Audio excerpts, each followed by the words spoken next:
হর হর মহাদেব। অনেক কষ্টের পর এখনো 4 কিলোমিটার রাস্তা বাকি আছে মহাদেবের কাছে যাওয়ার জন্য। সেই এই বরফ যা রাস্তা কেটে মানুষ যাতায়াত করেছে, প্রচণ্ড পরিমাণে খারাই রাস্তা, নিঃশ্বাস নেওয়া যাচ্ছে না। তার মধ্যে এখন স্নোফলস চলছে। আমরা প্রচণ্ড কষ্টের মধ্যে আছি, আমার সাথীরাও আছে, সবাই বরফের মধ্যে হাঁটছে। এই দেখো আমার সাথীরা বরফ নিয়ে সব খেলছে, সবাই বরফ নিয়ে খেলছে। আমার সাথীরা বরফ দিয়ে তাদের মজা লাগছে, এতক্ষণ কষ্ট করে এসেছে বলে এখন ওরা একটু মজা পাচ্ছে। প্রচুর খাড়াই রাস্তা, যা ভাবতেও পারিনি আমরা আগে কোনোদিন এতটা কষ্ট হবে, কোনোদিন ভাবতেও পারিনি। এত প্রচণ্ড খাড়াই, কিন্তু এখানে আসার পর সব কষ্ট এখন শেষ হয়ে গেল।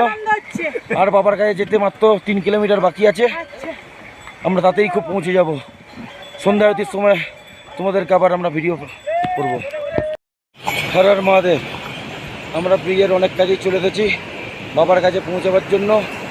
এখানে ওয়েদার দেখো কী অবস্থা এখন হয়েছে, স্নোফলস হচ্ছে, এই ঝর্ণার জল বেরিয়ে আসছে, তারপর এখান থেকে ব্রিজ ক্রস করে এই ঝর্ণার জল এখান থেকে বেরিয়ে যাচ্ছে। এই অবস্থা, আকাশায় পুরো অবস্থা পুরো স্নোফলসে ভর্তি, উপরটা ঢেকে গেছে। এখন আমাদের অনেকটা চড়ে এখনও বাকি আছে, এখনও 2.5 কিলোমিটারের মতন যাওয়ার রাস্তা বাকি আছে। প্রচণ্ড খাড়াই, তাই দমের প্রচণ্ড কষ্ট হচ্ছে।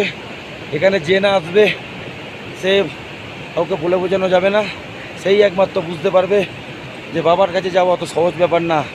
মুখে বড়টা যতটা সোজা, কাজে করা ততটা কঠিন।